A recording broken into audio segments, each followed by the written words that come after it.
우리는 살아가면서 아주 많은 변화를 겪습니다. 일단 신체적인 변화부터 시작하죠.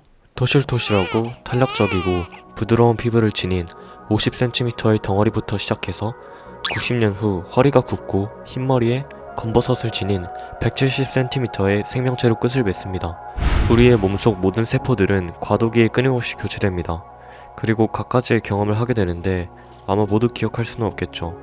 25살은 5살 때 강하게 느꼈던 것의 대부분을 기억하지 못할 것이고 60살은 30살이 될 즈음에 어떤 생각을 가지고 있었는지 회상하지 못할 것입니다.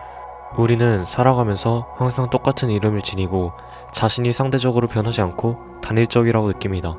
그러나 정말로 우리 자신을 똑같은 사람이라고 생각하는 게 맞는 일일까요?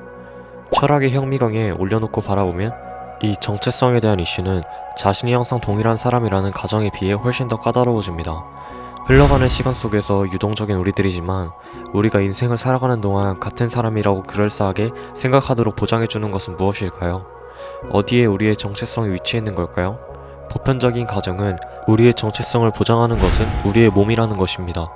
나를 나로서 만드는 것의 핵심은 우리가 정체화된 몸에 갇혀 있다는 것입니다. 그러나 철학자들은 이 가정을 더 깊이 탐구했습니다. 한번 제 머리가 다 빠졌다고 상상해보세요. 저는 아직도 저일까요? 네, 물론이죠. 만약 손가락을 잃는다면요? 여전히요. 내 다리? 당연하죠.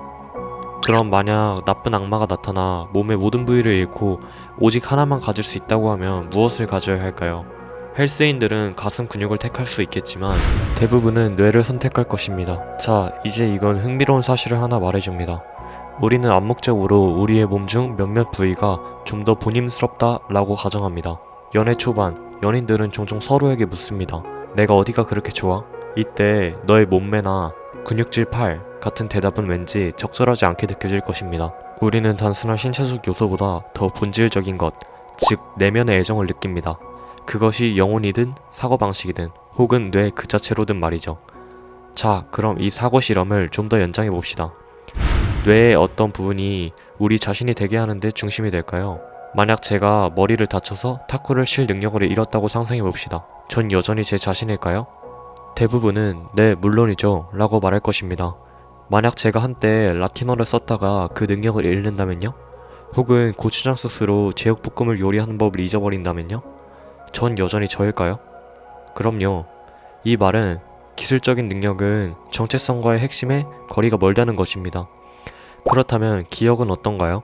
나를 나로서 만드는 것의 제일 큰 부분은 축적된 기억들이라고 생각하는 경향이 있습니다. 전 어렸을 때 부모님이 울던 것을 기억합니다.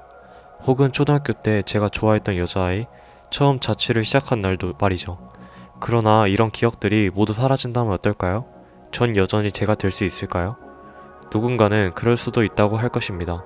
굉장히 오랫동안 지니고 있던 어떤 것들은 나의 성격이라고 부르는 것이 됩니다.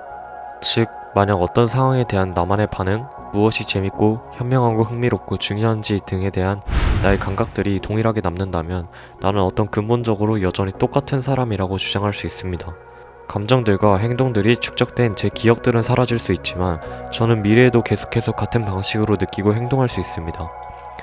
주변 사람들은 저로 하여금 일어났던 일에 대해 계속 상기시킬 필요가 있겠지만 그들은 나를 나로서 인식할 것입니다.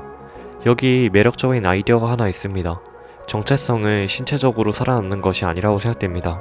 전 다른 사람 몸에 들어갈 수도 있고 기계적인 몸으로 살 수도 있지만 전 여전히 저일 것입니다. 기억의 유지 또한 전 모든 것을 잃어버릴 수 있지만 여전히 전 저일 것입니다. 그러나 우리가 성격이라고 부르는 것이야말로 우리를 우리로 만드는 것입니다. 이 아이디어는 영국 철학가 존 로크에게서 나온 것으로 그는 정체성이 의식의 동일성이라고 부르는 것으로 구성되어 있다고 말한 것으로 유명합니다. 만약 악마가 나타나서 두 가지 선택을 제시한다면 하나는 모든 기억을 그대로 유지하지만 그 기억에 대해 느끼고 판단하는 방식은 달라지는 것이고 또 다른 하나는 모든 기억을 잊어버리지만 여전히 느끼고 판단하는 방식은 그대로 유지되는 것입니다. 대부분의 사람들은 후자를 택할 것입니다. 즉, 기억은 없지만 자신이 느끼고 생각하는 방식은 그대로 유지되는 쪽을 선호할 것이라는 거죠. 왜냐하면 기억이 없더라도 자신이 지금 느끼고 판단하는 감정이나 성향이 그대로 이어지는 것이 더 나라는 존재와 일치한다고 느끼기 때문입니다. 그러므로 우리가 정체성을 그것의 본질로 압축시켜야 한다고 한다면 가치 판단, 성향, 기질 등으로 압축할 수 있는 것 같습니다.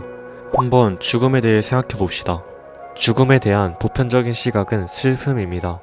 왜냐하면 그것은 우리의 정체성의 종말을 의미하기 때문입니다. 네, 그것은 확실히 종말을 의미합니다.